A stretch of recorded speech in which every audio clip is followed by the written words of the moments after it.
Cheers! Cheers! I don't know. I guess I was expecting a very stronger Like strawberry taste of taste, strawberry.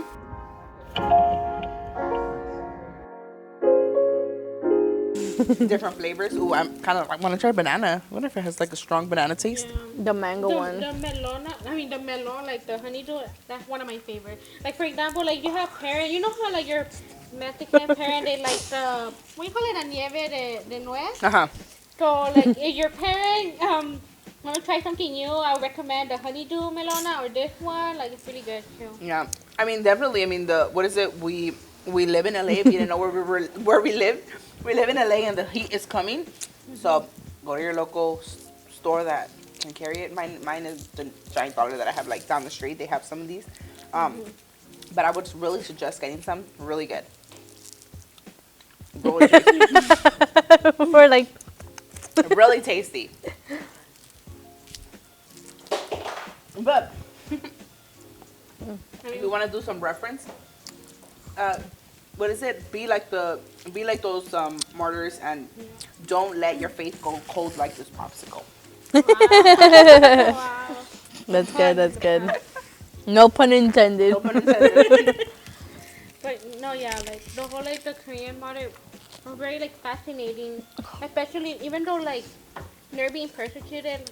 While I was doing, like doing the history of it, some of them they like left to like little villages, so they formed a little village, and invagulating. They say that they even study the Catholic theology, the gospel, the word of the Lord. So I was just thinking, wow, like that's like being a missionary. We should be we're all doing called that. to go out, far and wide to like help those people reach the word of God and apply it to their to their life. So it was very like scary at the same time. So they had to like flee to the village and form like little ministry, like us, Duc In Altum. We're reaching out to teens. So we should always take that example of them. Yeah, definitely. I think I was reading when the whole persecution had first started, many of them did flee like to the mountains and everything.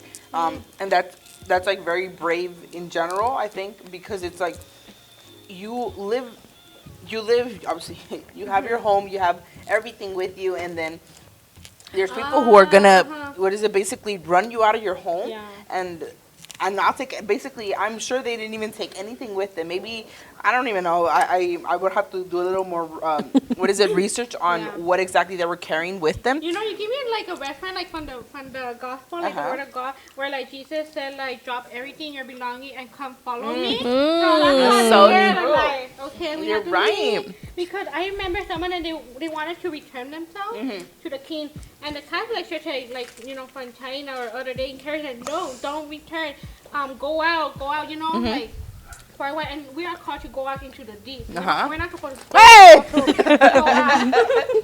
No, yeah. Yeah, and definitely, and now that you're saying that, it like makes me think as well, like how many of us are like want to bag ourselves right now with so many things, with so many luxuries, with all these new clothes, new I don't know, phones, everything we want, the best things. But we don't we tend to forget that at the end of times, we're not taking any of that with us. We're taking ourselves, and we're taking our soul, and how are we filling our souls with? What are we intaking? What are we learning? What is in our everyday life? And I think that was like a reference that I could have kind of take on. Like, I love that it's the exterior, get yourself knowledge, and I'm sure they were very knowledgeable. And you were saying what many of them did practice all these. They read all these books and the Gospels, right? Theology. I'll be honest, I don't know like half of it. Maybe some basic theology, but it kind of motivated me, to read the Bible and learn. And maybe for you guys as well, to take the example of those Korean martyrs, because around the world we see China, they're persecuting them, and they had a desire, they want to learn, and we to learn. so we have to like también had a desire, that thirst, for Christ as well. Definitely. So I mean, I'm gonna move on. I'm gonna move on because there's a lot, and I want to eat them all. I want to eat all these things that are here with us. So, you guys can continue. You guys can continue. I don't know how you guys can bite into ice cream. Like my teeth are like, se van a caer. That's one isn't that hard. Usually it hurts with the ice cream is more More harder. more cold, more frozen. But moving on, I think if we want to, maybe if you guys want us to focus a little more on one specific person, there is a father. He was actually, I mean, a fun fact, he was the very first Korean priest, and it's Father Andrew Kim and something else, but I don't want to butcher his name, so I'm not even going to try. But His first name. what is it? Andrew Kim, and then it says In, and then it says something else, like his official name. But Okay. I don't seem to recall it, and I'm gonna butcher his name, and I don't want to butcher his name. But if you want to find out the actual name, search it up. I'm sure you can find it. First Korean priest, or just started off with Saint Andrew Kim. Yeah. Andrew Kim something it says. But I mean, if we continue going on with him, sorry, I have to burp. You're excused. Excuse me, I'm sorry. Oh, I'm sorry, I forgot. The girls don't do that, right? We don't burp for any of we those never things. burp. That's not ladylike. So I mean, there was a lot that I was actually researching about. What is it, Father Andrew Kim? Now he is a saint. But it was a lot of very interesting, and I think one of the first thing that was really interesting was the whole that he was the first Korean priest. Yeah. Like I mean, in general, we don't really hear much about Korean Or like the Catholics history, or any of that. So in general, that was really, really shocking. But hearing that he was the first Korean priest and so much that he was able to accomplish, like, that is crazy. So, I mean, if you guys, remember much of his life or something? Oh, I mean, I remember like the history, about Father Andrew Kim. Before like Korea was growing slowly, about Catholicism, I remember like, they wanted to spread a Catholic church. They wanted to establish, their own church in Korea. But I remember like the Catholic church from like the bishop from China, like other Asian country or like Western, they were saying that Korea cannot have. In order for Korea to have a Catholic church, you need a clergy, right? So that's when Father Andrew Kim, he volunteered. I will be the first one. So it really fascinated me because he took the initiative, even though it would take a long process. Yeah. So he just went. I would volunteer, even though like Andrew Kim, he was also like, like persecuted and arrested. I remember, if I'm not mistaken, he was the one that was hiding like in a cave, and he was like sending letters, how to help. I'm not sure if it was him or Father. Actually, I think Alexis. Was it Alex? I think it was. If I'm not mistaken, I had read it was his best friend. Okay. And he was the one that was hiding in the cave. And what is it? If I'm not mistaken, he would do something with pottery? Is that how you pronounce it? There you go. Now you're recording. Yeah, there you go. Pottery, yeah. So I don't know if it was him or his friend. So he was writing a letter, to the bishop of China. Yeah. And Beijing. To be able to, what is it? A very big risk. Like to help the the faithful. So like he even though he standing there, he might be killed. So damn, the letter made it through. So. He sent all of this in that pottery stuff, or like throughout the pottery. Yeah, Yeah. I think it was something like that. Yeah, Obviously, sorry if we mess up any of history, but that's basically how it was, and it was such a big risk that he took with simply just sending that letter. But it showed how much he wanted. What is it? If I'm not mistaken, it was to build the church, right? And how much lengths he was going for him to build the church for for the people. And that's crazy to think, because it like gets you thinking of like right now and like COVID and all that, how personally, like, I make the excuse of not going to church because of COVID and I don't know what, and I'm over here working still and everything, right?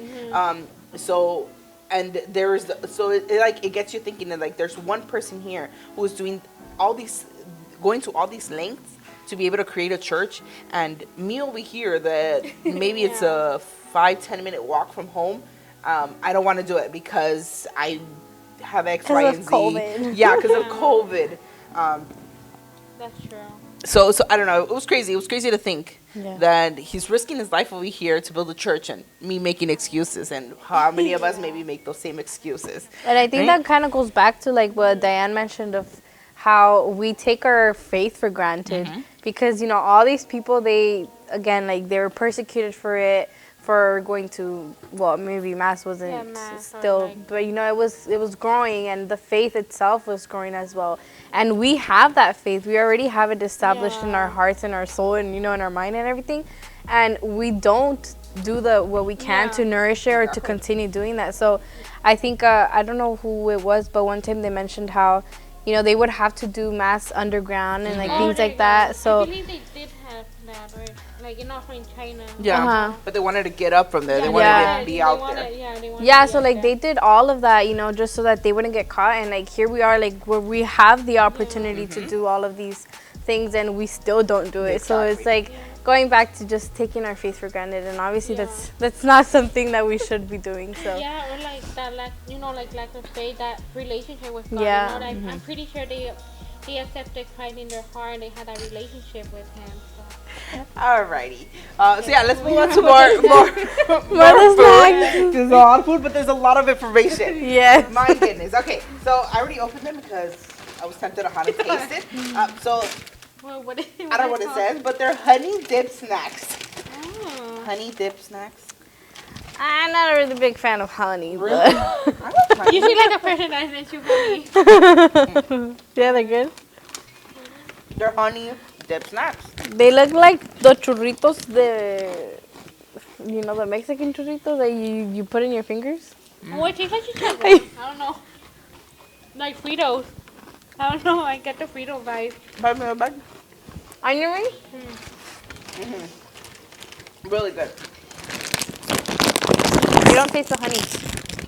Alrighty. So, because there's a lot of snacks, we're actually going to choose one each. But, finishing off with, well, kind of wrapping it up with the whole, Korean martyrs and everything, Father Saint, Andrew Kim. There was a lot of that we can take from him, and a lot that we should continue learning about it. So, let's continue doing our research on that, and let's continue, following and listening to the lives of these martyrs and these saints, because they play a very important part in just the faith and be able to. So, I mean, a little bit more facts is just that, what is it? Saint John Paul II went to Korea, South Korea. South Korea, and he was able to canalize, if I'm not mistaken. Canonize. Sorry, I'm gonna butcher these names. Canalize. Canonize. Over 103 Korean martyrs, and I think that's another what is it? Another what is a fun fact is that was the very first time that anyone has been canonized outside of Europe. So that was a really big deal as well. And in general, because it was in Europe, and Europe is usually where, if you haven't noticed, many of our saints are from Europe. Sorry, excuse me again. We don't burp. Sorry. And that's just a big thing that we should keep in mind, and do more research on this and find out more about their lives. A lot of martyrs. Yeah, there's a lot to know about them. So, going back to the snacks, we have some banana, yo aquí también me da. And strawberry? Strawberry milk, banana milk. And then Julie has some weird snack that looks like They're onion rings. onion rings, but they look like Funyuns. And then what else we have? We got some Pocky sticks. These are literally my favorite ones. Great candy. Candy, yeah. Some Pocky sticks. These are my favorite ones. There's different flavors, but these are the only ones that I like, the original ones. And these, I don't know what they're called, but they look like Hello Pandas. Well, to me, they look like Hello Pandas. And then finally, what is it? oh, We're gonna go off camera to eat all these delicious stuff. Maybe depends if there's time. And then finally, the what is it? The rolls of things that you see in front of us. The Korean corn dogs. Korean corn dogs. Not sushi. I know, I was like with the chopsticks. Yeah, they look sushi, but no. But yeah, we didn't make these. Obviously, we bought them. But if you want to see a video of us making it and want us to continue talking about the Korean martyrs or just Koreans, what is it, Catholics in general, we are more than open to making these corn dogs. I actually saw a video and I want to make some, making them for you guys and talking more about this. So I mean, we're gonna go into these. We're gonna go and dip into these, but you're not gonna see us dip into them, okay? But Or will you? I'm just kidding. actually, just to finish it off, thank you for joining with us today. I'm sorry that you guys, when this posted, sorry that it was a really long journey for you guys, but we are more than happy to always talk about these things, and this is the things that is all about our faith, and we're really, there's a lot to learn about our faith, and we never stop learning. Something I learned new, about the Koreans in the Catholic Church in Korea. So, let's keep learning. Let's keep knowing about everything. And, if you have any other questions, let us know in the comments, concerns or anything, let us know. We're here. Reach out to us, right? Don't be afraid. Anyone else? Well, before, because since you're a special guest, you can end it. No, but I think also, like Ellie mentioned, just do your research, because, of course, like, there's many martyrs out there that we don't know anything about. And they're between the ages that we're in, like ages 18 to 20-something. So, obviously, if our goal is, to pick a saint and just to pray to them and, just kind of follow their footsteps. And I think there's a lot of Korean martyrs that we can also do that too with, because there's many teens that also were, killed and persecuted because of their faith. And so I think that should be an example for us, that we stand up for our faith as well, and, just continue being strong in that faith and, and defending it. And always remember, like, don't be afraid, like, let's reflect that, like, in our heart, in our faith, and just, don't be afraid, like, whatever, go out and preach, and just know that God love you, right? See you guys on the next one. Bye. Bye.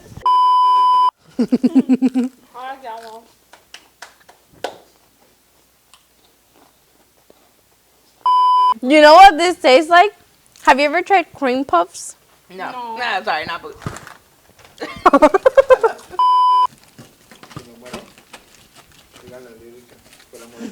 Oh.